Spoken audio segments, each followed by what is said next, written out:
thinking about doing this a while, but kind of been putting it off because I feel a bit awkward about doing it, but I am really awkward, so it should be fine. I am going to start a vlog, which will be very much like my Instagram stories, except a longer and more extended version of it. So garden tours, I will take you out and show you what's growing, what seeds I've put in, things that I haven't grown before that I am trying out for the new season. Recipes, I will probably do a longer recipes and sort of step by step what I'm doing with them, pickling, jamming, canning, all that sort of good fun stuff. And then also a bit of lifestyle DIY if I'm decorating my house for Easter and Halloween and Christmas. So without further ado, let's head into the garden so I can take you on our summer garden tour. Here we go. Summer garden tour, February 2024.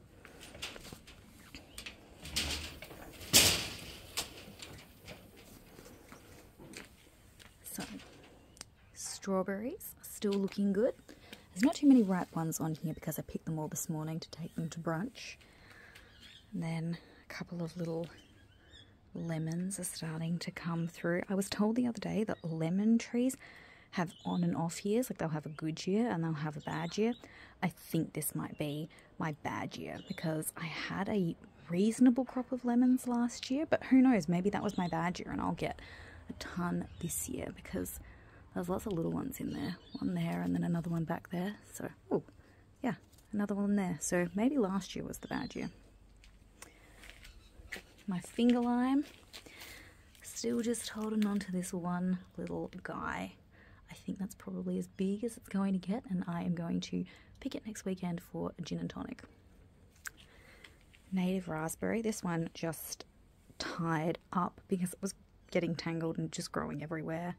And yes, I did get snagged on this one through my gloves. It is pretty evil with all those thorns. Nothing too exciting over here. These raised garden beds, oh, I'll quickly take you over here. So they used to look like this. If you can see how they're rusting through, the bottoms of them fell out. So my dad managed to weld off the legs and then build these wooden planters and then put the legs back on them. And I just love them. They have like a real nice rustic feel, and hopefully they won't rust out and fall through like the other ones did. And this is my little seed station. Nothing going on here at the moment. I did buy some new seeds the other day to plant once it starts to get a little bit cooler for those winter months, but right now, nothing going on. My raspberry guava, which again has just refused to fruit. I get little blossoms on it, and every year I am hopeful it's going to do something, and it doesn't. The same with my pineapple guava. This one here, a feijoa plant, I think is how we pronounce it. I've had this for a few years now and nothing. I don't know why. Maybe they take a few years to get blooming. This dahlia, this is always the first one out and it has not bloomed yet, but I think any day now we should have some blooms on that one because they are just beautiful. They're like a purple colour in the centre and then peachy pink on the outside. They're just lovely. Hydrangeas, I've deadheaded them, took all the flowers off so they can just focus on growing new leaves. Oh, mint and oregano have just gone out of control in here. It's a tomato here that I didn't plant. One here, so they're just mint, oregano, tomatoes are taking over my garden. I'm not mad about it. This rosemary is absolutely huge. I do want to cut this all back and make a wreath out of it at some point and use some of the other herbs in my garden to make a wreath to put on my front door, but for now I'm just going to leave it until it cools down. The same with my jasmine and honeysuckle. It is so wild, so out of control, and it really needs to be cut back, but I'm not going to worry about doing any of that until probably about June, so we'll just leave it as is. A little Mad Hatter's capsicum. Got some little babies coming through on there, and then they end up looking like this. They're delicious. They're just like a really tiny sweet capsicum, which if you're cooking for one or just making a small salad, they are the perfect size because then you're not wasting a whole capsicum. Jalapeno and some beans. This one has done exceptionally well. I planted all of these at the same time, so this one hasn't taken off. This one died. This one is thriving. This one's not doing too well, and this one's doing okay. So who knows? Plants are so temperamental. You just have to hope for the best sometimes. I think this is my native hibiscus, my rosella. If you've ever had those hibiscus flowers that you put into sparkling wine and then they open in the wine, that's what this is. And you can also make rosella jam from it. Bay tree, Cape gooseberry, which doesn't have, oh yes, here we go. The berries grow inside the little husks. Chili plant, I need to cut all of these off and dehydrate them. Some of them have started to wrinkle, so, but yeah, I need to just cut all of those off and give it a chance to regenerate and produce some smaller plants and flowers. More beans in here. We had a day where it was really warm. I think it was about 40 degrees, and they just disintegrated and got so badly burnt, but they are starting to come back now, which is very exciting. Got a few longer ones in there, so happy days. Okay, we'll spin back around this way. Blueberry plant, doing nothing at the moment. Strawberries, again, picked them all to take them to brunch this morning. My lime tree has limes on it for the first time ever. So maybe limes are like lemons and they have good and bad years. Praying that this is going to be a good year. Oh, this is so ugly and tragic. These are my snapdragons, and they were so beautiful and tall. They were this lovely burgundy colour, but they have died off. But I don't want to pull them out because they have self-seeded everywhere. So I'm kind of hoping that if I just leave it, the seeds will blow through my garden and I won't have to worry about planting snapdragons this season. Here are my other two garden beds that my dad fixed up for me. I haven't put anything in them too much. They're a little bit smaller than they were. I've got some micro herbs that I think I'll try growing in them, and some radishes once it starts to cool down, but for now I'm just gonna leave them as is. Over here, that's my fig tree. I have 2 fig trees. I have grown 4. They have all come from birds pooing in my garden, and then a fig tree has formed, and then I have dug it up and moved it into a pot, and it looks awesome. I haven't had any fruit from it yet, but it's really nice and healthy, so maybe next year, or maybe in autumn we might get some fruit. This tromboncino, I am trying to train it to climb up here. It wants to climb up here, which is my clothesline, so I really don't want it to climb up there, so I might have to get some string and train it to climb up and around. We'll see. Got some tomatoes in there, and some corn that's probably ready to be picked in there. A little squash. I keep on seeing things, and in my mind I'm like, oh, that's another job, that's another job. So all these leaves that have got this powdery mildew on them, I need to cut those back and then spray all of my plants. This looks empty, but I think there is a rhubarb crown in there which has done nothing, so I think I'm going to pull it out at some point, plant it down the side of the house, and I'm going to use this to plant carrots. I'm just going to sprinkle them in there. My soil is a bit too dense. It's like really like clay, and they like a really sandy soil so that they can get their roots right down. So I haven't had any luck planting them straight into my garden before, so I think that I'll try them out in this pot, and hopefully they should do all right in there. Still got my Swiss chard, zinnias, my verbena, which I planted one out the front and one out the back. The one out the front is giving me nothing, so I think I might dig it up and move it out the back here as well, because it's just thriving here. Another little squash, lemongrass, tomatoes, a lupin, wisteria,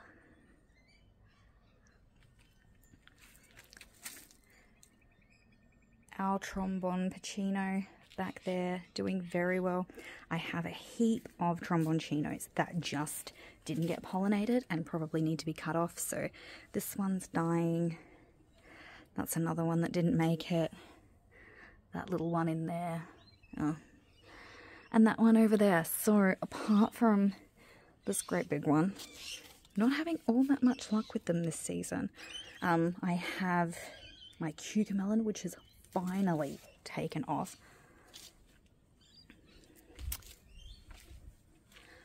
More zucchinis, cucumbers. They seem to be really thriving in the heat, so they haven't been in for that long, but I'm hoping that in the next few weeks they will just go crazy because we are getting a lot of warm weather. These tomatoes, these little yellow ones, have just grown like a weed in my garden. I dug one up from the garden in my parents' house because I was like, oh no, Dad's gonna run that over with a lawnmower. I better save it and bring it home. Planted it in my garden. That was maybe 6 years ago. I have had these yellow tomatoes ever since then, just every year. They are super hardy and they always last a really long time. I think last year I was still getting them until June, so I don't know what kind of tomato it is. It must be like a very sort of wild tomato because it just thrives. It just does so well. Artichoke is probably ready to be pulled and come out, but Tromboncino is kind of using it as a bit of a stand. It's the same with this sunflower.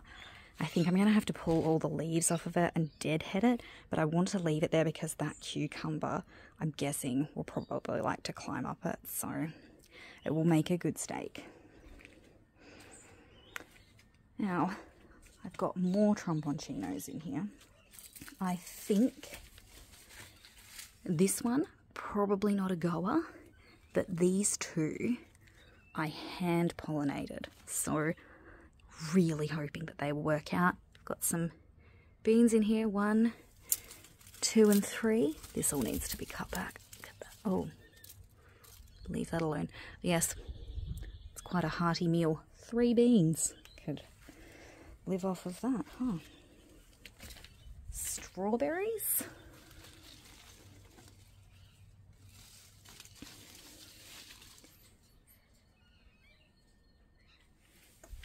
It's a pretty decent patch, so I've had a lot of strawberries this summer. Dahlias. I discovered recently that dahlias and tomatoes don't mix because I think the dahlias take a lot of the nitrogen out of the soil. I can't remember, but I have planted dahlias and tomatoes next to each other, not knowing that, just because I've got no space in my garden, and I just try and put this here and that'll go there and cram everything in. So next year I am going to have to be a little bit more organized and make sure I try and keep them away from each other, or dig all of these dahlias up and just put them along the fence. I don't know. I don't have enough space for all the things that I want to do, but try and make it work.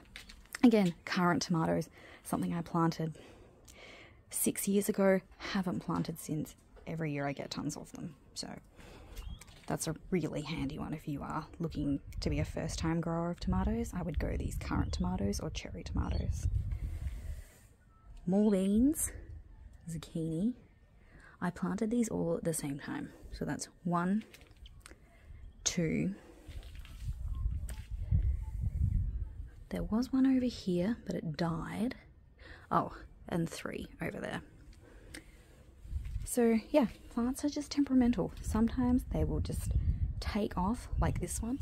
This one's already got a little zucchini down there and a bunch of flowers to fertilize it.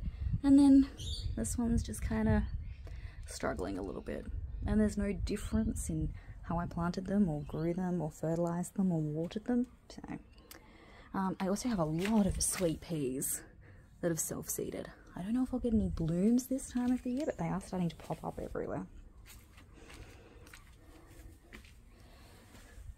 Jalapenos. Oh, beetroot. Got some little beetroot in there. Here and here, and these darker leaves. Another jalapeno. Got a jalapeno in here which really needs to be harvested and pickled. There's a whole bunch of them on this little plant, so that's another thing to add to the list. And got a watermelon in here as well, which seems to be doing well. Just gonna leave it alone and hope for the best.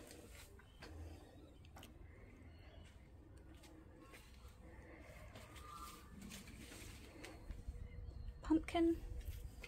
And in here, last year's capsicum, which has finally got a couple of little capsicums on it, which is very exciting.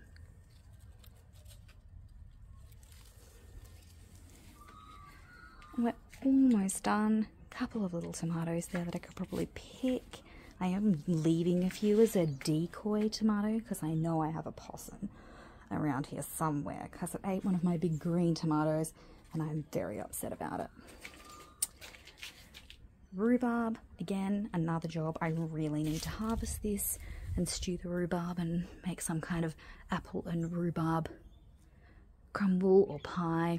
And then got our native oregano, native basil, native thyme, and in here a whole bunch of little cucumbers.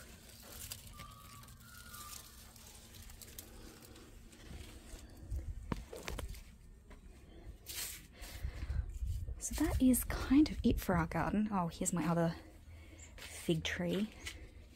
This one is, oh, this one I planted second and it's so much bigger than the other one. I think it has a bigger pot, so.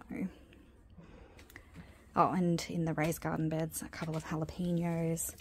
These probably need to be picked so that the plants can focus their energy into becoming bigger plants instead of just into the fruit.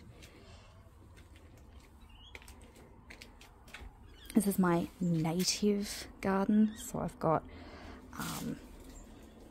saltbush, old man saltbush, ruby saltbush, sea parsley, warrigal greens. This is a bit like baby spinach. I guess it's sort of native Australian baby spinach. And thyme, more thyme, and sage. So there we go. That is a full tour of our Garden of Ruth. If you haven't been following me for very long, or if you haven't heard me tell this story before, my nana is Ruth. It is a biblical name. It comes from the Hebrew root, and it means friendship. So, or compassionate friend, companion friend. So, little house of Ruth, little house of friends, or Garden of Ruth, Garden of Friends. So, yeah. There you go. And now I have a lot of work to do. I hope that filming wasn't too shaky because I did have a fly hanging around my hand for most of it and it was driving me absolutely crazy. So, apologies for any of the shaky moments. I've picked and washed all the jalapenos from my garden And now I'm going to pickle them. This is a super easy recipe for pickling. It is just 1 cup of water into your saucepan. 1 cup of white vinegar.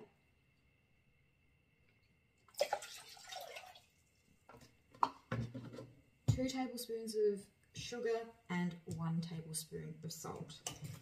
And then while you've got that on the stove boiling, you'll just need to boil it until all the sugar and salt dissolve.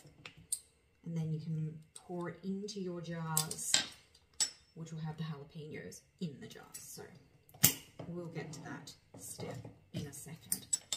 So I am just going to put this on the boil and cut up my jalapenos.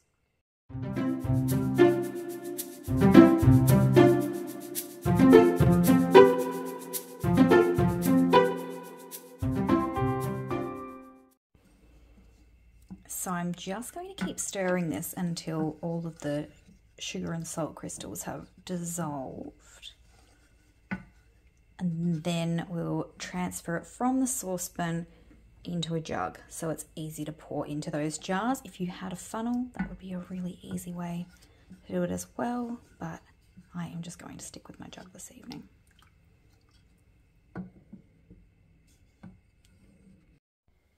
I think I probably have more than I needed, but that is just my standard recipe that I always use. So I'll start pouring it into these jalapenos now.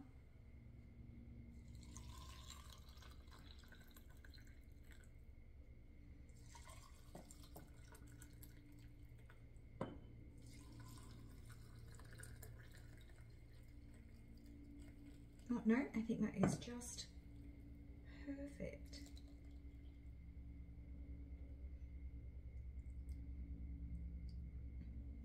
And you're going to want to put the caps on them while they are still warm and really seal them on down there. In the past I have done this and then have not been able to get the lids off the jars. So it's a very effective way of sealing them. One thing I didn't think about while I was pickling those jalapenos was that I didn't wear gloves to do it. So do as I say, not as I do. Be really careful when you are chopping and preparing your chilies, because the last thing you want is to forget and touch your eyes. That would be a nightmare. Okay, my neighbour, 85 years old, arguably one of my favourite people, so cool, has just come home from a date with her new boyfriend while I sit at home alone on a Saturday night, ready to decorate my house for Easter. So, no, can't all be as cool as I am, but we can all hope to be as cool as my neighbour, because she is exceptional. Anyway, I have Peter Rabbit on. There is less than a month until Easter. It is my second favourite time of the year. Christmas #1, Easter #2. So I'm going to take you on my house decorating journey. So let's do this. I have to say that this beautiful movie is not doing anything to make me feel less angry and resentful that I didn't win that $200 million lottery that we had a few weeks ago. I would have been happy to even split it like it ended up going $100 million for 2 people. Like, just let me move to the country and garden. It's all I want. In good news though, I did find 3 pairs of Easter earrings. So I have these ones, little hot cross buns, and a bunny rabbit, and a carrot. And this is very exciting. This is an Easter egg cup that my Nana Ruth painted for me when I was probably about 7 or 8 years old. So very, very special. Well done, Ruthie.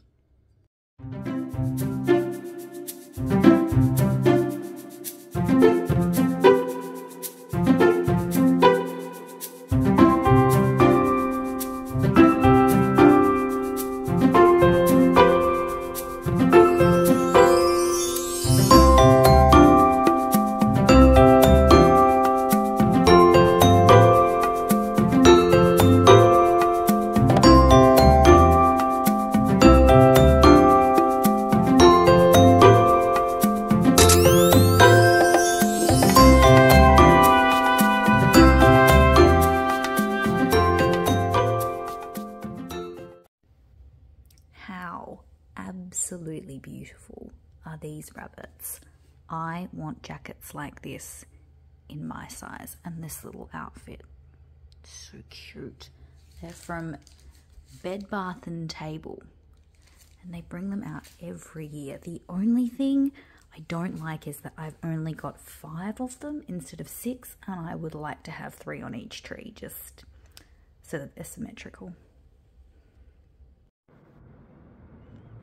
Going to take you on a very quick Easter decoration tour. So, little bunnies.